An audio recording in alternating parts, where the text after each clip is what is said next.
여러분은 지금 대한민국에 위치한 한 전통 농가 아래로 이어지는 터널 입구에 서 있습니다. 전선도, 압축기도, 온도 조절기도 없지만 이 터널에서 나오는 공기는 13g의 C입니다. 8월 한여름에도 이 약 40만 원짜리 시스템은 발밑의 흙과 전구보다 전력을 적게 소모하는 환풍기만으로 어떤 집이든 13gC로 식혀줍니다. 대한민국의 농부들은 200년 동안 이 시스템을 구축해 왔습니다. 냉방 산업계는 1930년부터 이를 알고 있었지만 1930년 당시 그들은 여러분이 이 사실을 절대 알 수 없도록 만들었습니다. 지난 영상이 나간 후 수백 분께서 같은 질문을 하셨습니다. 여름에는 어떨까요? 집을 시원하게 유지하려면 어떻게 해야 할까요? 그래서 저는 대한민국의 그 농가로 다시 돌아갔고 그 농장들 아래에서 이 400년 전 한국의 선조들이 49도 에보스에 달하는 한여름에도 얼음을 보관하기 위해 사용했던 것과 동일한 물리학적 원리를 발견했습니다. 그리고 이 시스템은 지은 지 50년 된 집에서도 작동합니다. 여기 모든 것을 바꾸는 숫자가 있습니다. 지표면 아래 약 1.8m 깊이에서는 지상에서 무슨 일이 일어나든 상관없이 1년 내내 여름이든 겨울이든 지온이 일정하게 유지됩니다.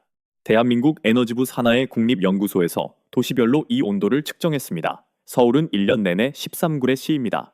부산은 17도C, 대구는 14도C, 광주는 19도C, 인천은 11도C입니다.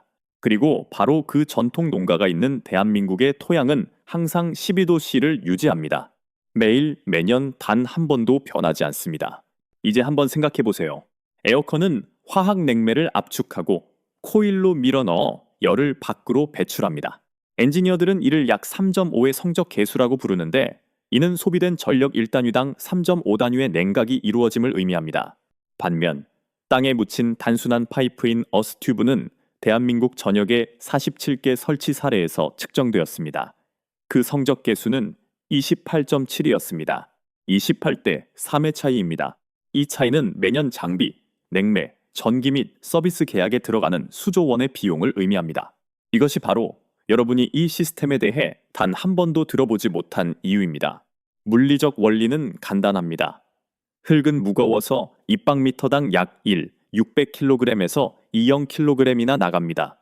그 질량의 온도를 단 1도라도 바꾸려면 엄청난 에너지가 필요합니다. 여름의 열기가 지표면을 뜨겁게 달구면 열이 아래로 스며들기 시작합니다.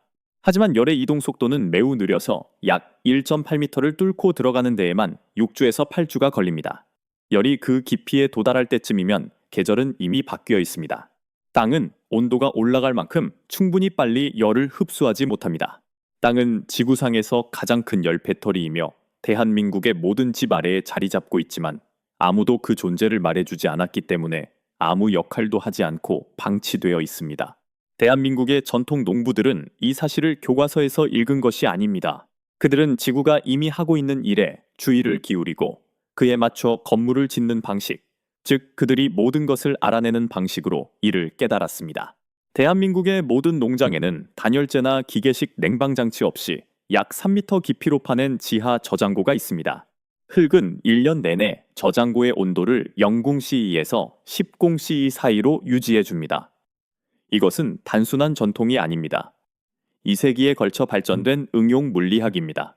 또한 천연샘 바로 위에 지어진 작은 돌담집인 샘터집이 있는데 이곳에는 12°C의 지하수가 끊임없이 흐릅니다. 물은 바닥 아래로 흐르고 건물은 여름 내내 10°C에서 13°C 사이를 유지합니다. 전기를 단 1W도 사용하지 않고 유제품과 농산물을 신선하게 보관하는 데 사용되었습니다. 33°C의 더운 날 저는 그 안에 서 있었습니다. 그 샘터 집 안에서는 입김이 나올 정도였습니다. 하지만 이 영상에서 가장 중요한 시스템은 농부들이 바닥의 숨결이라고 부르는 것입니다. 바로 농가 기초 아래에 묻힌 점토 파이프입니다. 외부의 공기가 들어와 이 파이프를 통해 지하를 지나면서 흙에 의해 냉각된 후 마루 널빤지를 통해 위로 올라옵니다. 대한민국 농림부는 1903년에 발행된 매뉴얼에 이 시스템을 기록했으며 특히 대한민국의 점토 파이프 설치 사례를 구체적으로 언급했습니다. 이 문서는 120년이 넘었습니다. 그 문서에 설명된 시스템은 오늘날에도 여전히 한국의 농가 아래에서 작동하고 있으며 여기서부터 놀라운 이야기가 시작됩니다. 대한민국에 정착한 이 농부들은 모두 한국의 다른 지역에서 온 사람들입니다. 오늘날 대한민국은 현대 어스튜브 엔지니어링 분야에서 세계를 선도하고 있습니다. 대한민국 사례 1. 2005년부터 패시브 하우스 연구소가 847개의 주거용 어스튜브 설치 사례를 추적 모니터링하고 있습니다. 대한민국 사례 2. 10제곱미터가 넘는 모든 건물에 열미로 분석을 요구합니다. 대한민국 사례 3.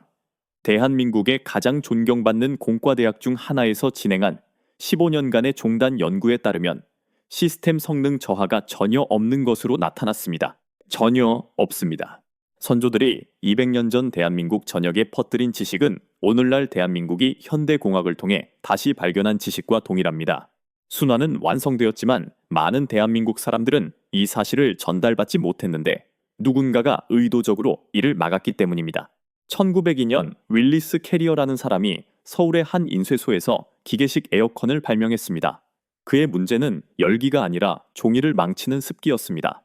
이 기계는 결코 인간의 편안함을 위해 설계되지 않았지만 1920년대에 이르러 캐리어 기업은 웨더메이커라는 캠페인을 시작하며 에어컨을 대한민국 발전의 상징으로 재포장했습니다.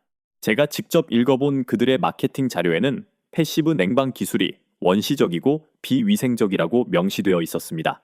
그리고 1930년 캐리어 엔지니어링 기업의 매뉴얼에 0년 동안 입증된 엔지니어링 기술을 묻어버리는 단 한 문장이 포함되었습니다. 그 문장은 다음과 같았습니다. 지표면 접촉 냉방은 지하실과 식품 저장고에만 적합하다. 단 한 줄, 단 하나의 기업 매뉴얼 때문에 전체 지식 분야가 대한민국의 건축계에서 사라졌습니다. 이것은 우연이 아니었습니다. 1927년 냉난방 공조업계 대표들의 대대적인 참여로 최초의 표준기계 설비 규정이 초안으로 작성되었습니다. 패시브 대안 기술이 금지된 것은 아니었습니다. 그저 문서에 존재하지 않았을 뿐입니다. 규정을 작성하는 사람들이 바로 압축기를 파는 사람들이었기 때문입니다. 제2차 세계대전 이후 건축 붐이 일면서 기계식 냉방만이 유일하게 수용 가능한 방식으로 표준화되었습니다. 건축학교에서 패시브 냉방에 대한 교육이 사라졌습니다. 1980년 무렵에는 대한민국의 건축 프로그램 중 패시브 냉방 전략을 가르치는 곳이 3%도 채 되지 않았습니다. 건축가, 엔지니어, 시공업자, 그리고 건축조사관에 이르는 전체 세대가 어스튜브라는 것이 아예 존재하지 않는 세상에서 교육을 받았습니다. 이 시스템이 실패해서가 아니라 수익이 나지 않았기 때문입니다. 숫자를 보면 그들의 동기가 명백하게 드러납니다. 냉난방 공조 및 냉동연구소는 2022년 한 해에만 정치활동에 약 630억 원을 지출했습니다. 대한민국의 주거용 냉방 시장은 연간 약 39조 원 규모이며 주거용 HVAC 고객 한 명당 평균 평생 가치는 약 0만 원이 넘습니다. 어스튜브가 하나 설치될 때마다 판매되지 못하는 에어컨, 교체되지 않는 압축기, 충전되지 않는 냉매, 그리고 체결되지 않는 서비스 계약이 하나씩 생겨나는 셈입니다. 2019년 바로 이러한 종류의 시스템을 평가하는 대한민국 냉난방 공조공학회 6.8 기술위원회는 어스튜브의 성능 경로를 생성하자는 제안을 거부했습니다. 그들이 밝힌 이유는 무엇일까요? 국내 성능 데이터가 부족하다는 것이었습니다. 847개의 모니터링된 설치 사례를 다루는 대한민국의 30년치 문서가 쌓여 있음에도 불구하고 그들은 그렇게 말했습니다. 연구원들이 해당 위원회를 분석한 결과 위원의 67%가 HVAC 제조업체 대표였습니다. 여우가 닭장 규칙을 썼고 닭들은 그 사실을 전혀 몰랐던 것입니다. 2년 후인 2021년 제주도의 건축관계자협회는 주 건축법에서 패시브 냉방을 인정하는 수정안에 공식적으로 반대했습니다.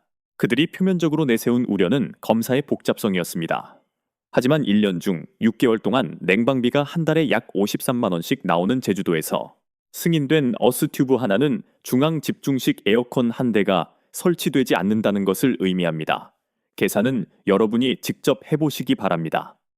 대한민국 주거 규정 M1600이랑은 모든 덕트 시스템을 금속 또는 승인된 단단한 재료로 구성할 것을 요구합니다. 어스튜브는 정의상 이 중 어느 것에도 해당하지 않습니다. 금지된 것은 아닙니다. 그저 쓰여진 규정 안에 존재할 수 없을 뿐입니다. 하지만 그들이 여러분에게서 결코 빼앗을 수 없는 것이 있습니다. 바로 물리학입니다. 이미 집을 소유하고 계신 분들이라면 다음 내용은 특히 여러분을 위한 것입니다. 집의 기반을 파헤칠 필요도 없고 기존 시스템을 뜯어낼 필요도 없습니다. 마당, 좁은 곁마당, 혹은 울타리를 따라 차 한 대 너비의 좁은 땅만 있으면 됩니다. 어스, 튜브 설치 방법, 가용할 수 있는 땅을 따라 약 1.8m 깊이의 도랑을 팝니다. 직경이 약 15, 20cm인 매끄러운 내벽을 가진 고밀도 폴리에틸렌 또는 PVC 파이프를 약 30, 60m 길이로 깔아줍니다. 열 접촉을 최대화하기 위해 파이프를 모래 위에 놓습니다.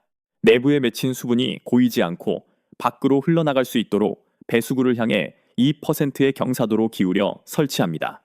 파이프의 한쪽 끝은 거름망이 있는 지상의 공기 흡입구와 연결됩니다. 다른 쪽 끝은 50, 80W의 전력을 소모하는 인라인 환풍기와 멜비 13 등급의 필터를 통해 지하실 벽이나 바닥 및 공간으로 집과 연결됩니다.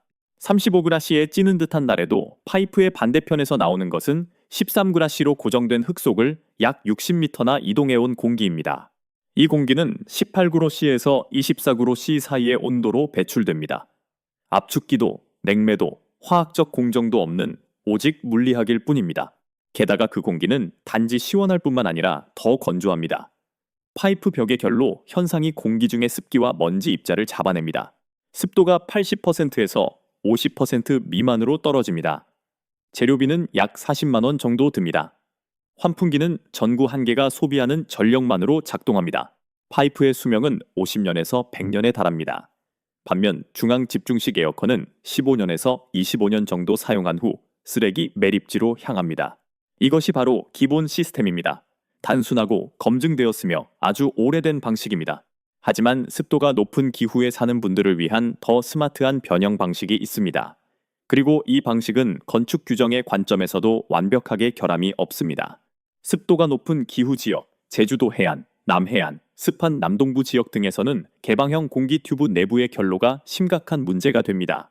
시스템은 여전히 공기를 식혀주지만 그 습기를 관리하는 데 주의가 필요합니다. 이러한 지역들을 위해 더 현명한 변형 방식이 존재합니다. 묻혀있는 파이프를 통해 공기를 순환시키는 대신 자동차 라디에이터에 들어가는 부동액과 같은 글리콜이 섞인 물의 폐쇄 루프를 순환시킵니다. 액체가 땅속 루프를 순환하며 지구의 일정한 온도를 머금은 뒤 집안의 열 교환기를 통과합니다. 시원한 공기가 나옵니다. 어떤 공기도 땅속 파이프에 직접 닿지 않으므로 결로나 곰팡이의 위험, 라돈에 대한 우려가 전혀 없습니다. 그리고 바로 이 점이 이 버전이 건축 규정 측면에서 완벽하게 문제가 없도록 만드는 이유입니다. 이 방식은 표준 배관 피팅을 사용합니다. 대한민국의 모든 도시에 있는 기존 배관 규정을 충족합니다. 특별한 허가도 필요 없고 조사관이 혼란스러워할 일도 없습니다. 이를 포괄하지 못하는 HVAC 규정도 알고 있습니다. 하지만 제가 약속드린 기술, 즉 아무도 이야기하지 않지만 제가 찾아낸 그 기술은 대한민국 지방에 사는 한 남성으로부터 나왔습니다. 그리고 이 부분 때문에 저는 이를 직접 눈으로 확인하기 위해 4시간이나 차를 몰고 갔습니다. 이 남성은 1970년대에 지어진 약 140제곱미터 크기의 집에 살고 있습니다. 평범한 건축물로 특별한 것은 전혀 없습니다. 예전에는 여름철 냉방비와 겨울철 난방비가 각각 한 달에 약 32만 원 정도 나왔습니다. 3년 전 그는 폐쇄 루프 글리콜 시스템을 만들었지만 이를 집 아래에 두지 않고 자신의 작업장 아래에 설치했습니다. 그의 작업장은 뒷문에서 약 3.6m 떨어져 있습니다. 그는 작업장 바닥 아래로 약 1.8m 깊이의 루프 도랑을 파고 글리콜 라인을 집 벽을 통해 연결한 다음 온라인에서 약 10만 원에 구입한 간단한 펜코일 유닛에 연결했습니다. 여름에는 이 시스템이 집안의 열을 뽑아내어 13°C의 흙 속으로 배출합니다. 겨울에는 흙에서 13°C의 온기를 끌어와 집 안으로 불어넣습니다. 하나의 시스템으로 두 가지 기능을 수행하며 12개월 내내 쾌적함을 선사합니다. 시스템 설치 후 그의 냉난방비는 0원이 되었습니다. 그는 이를 일석이조라고 불렀습니다. 이 시스템을 구축하는 데 든 재료비는 약 53만 원 미만이었습니다. 그는 두 번의 주말에 걸쳐 직접 도랑을 팠습니다. 글리콜 루프는 40W 전력의 소형 순환 펌프를 사용합니다. 펜코일 유닛은 옷장 안에 자리 잡고 있으며 HVAC 시스템이 아닌 배관 루프이기 때문에 덕트 구조를 변경할 필요도 없고 허가도 필요하지 않습니다. 그리고 가장 중요한 세부 사항은 바로 이것입니다. 그는 기존의 난방기나 에어컨을 전혀 건드리지 않았습니다. 그것들은 여전히 원래 자리에 연결되어 있지만 단지 한 번도 켜지 않을 뿐입니다. 이것이 바로 0년 동안 존재해온 지식입니다. 대한민국의 선조들은 사막과 같은 척박한 환경에 얼음 저장고를 지었고 저택 아래에 냉각 채널을 설계했습니다. 한국인들은 300년 동안 바닥 아래로 공기 통로를 운영했습니다. 대한민국의 또 다른 선조들 역시 수천 년 동안 반지하 형태의 주택을 지어왔습니다. 극한의 기후를 극복한 대한민국의 모든 문명은 독립적으로 같은 해답에 도달했습니다. 땅은 온도를 저장합니다. 파이프는 그저 통로일 뿐입니다. 대한민국의 농부들은 이를 결코 잊지 않았습니다. 그들은 200년 전 대한민국의 여러 지역에서 이 지식을 가져와 계속해서 발전시켰습니다. 이 시스템이 실제로 효과가 있었고 이치에 맞는 일을 하는데 누구의 허락도 필요하지 않았기 때문입니다. 1930년 어느 기업 매뉴얼의 단 한 문장이 여러분이 이 사실을 영영 알지 못하도록 결정지었습니다. 2019년에는 업계 대표가 67%를 차지하는 위원회가 이 기술이 계속 묻혀 있도록 확실히 조치했습니다. 2021년 제주도의 공무원들은 연간 39조 원 규모의 산업을 보호하기 위해 건축 규정에서 이 기술을 차단했습니다. 하지만 여러분 집 아래의 땅은 위원회나 규정, 분기별 수익 따위에는 관심이 없습니다. 땅의 온도는 13그로 셀시입니다. 언제나 13그로 셀시를 유지해왔습니다. 그리고 지금까지 만들어진 모든 에어컨이 녹슬어 사라진 후에도 이 땅은 오랫동안 13그레 또 C를 유지할 것입니다. 대한민국의 농부들은 이 지식을 잃어버린 것이 아닙니다. 단지 여러분에게 전달되지 않았을 뿐입니다. 이제 여러분도 그 지식을 알게 되셨습니다. 댓글에 거주하시는 지역을 남겨주시고 여름철 냉방비로 얼마를 지불하고 계신지 알려주세요. 또한 앞마당이나 울타리를 따라서라도 집 주변에 빈 땅이 있는지 알려주세요. 이 시스템은 차 한 대 너비의 좁은 공간만 있으면 충분하니까요. 할아버지께서 전기 없이 음식을 차갑게 보관하던 샘터집이나 지하 저장고를 가지고 계셨다면 그 이야기도 듣고 싶습니다. 왜냐하면 그 지식과 이 시스템은 완전히 같은 물리학적 원리이기 때문입니다. 단지 이름만 다르게 붙였을 뿐입니다. 누군가의 이익을 보호하기 위해 진짜 지식이 조용히 묻혀버렸다고 믿는 분이라면 이미 무엇을 해야 할지 알고 계실 겁니다. 구독 버튼을 눌러주세요. 다음 주에는 2012년 대한민국 환경부가 부적합으로 분류하려 했던 방식을 사용하여 펌프나 필터, 전기 없이 깨끗한 식수를 생산하는 대한민국 농가만의 급수 시스템을 보여드릴 예정이기 때문입니다. 그들의 시도는 실패했습니다. 그리고 그들이 왜 실패했는지는 여러분이 꼭 들으셔야 할 이야기입니다.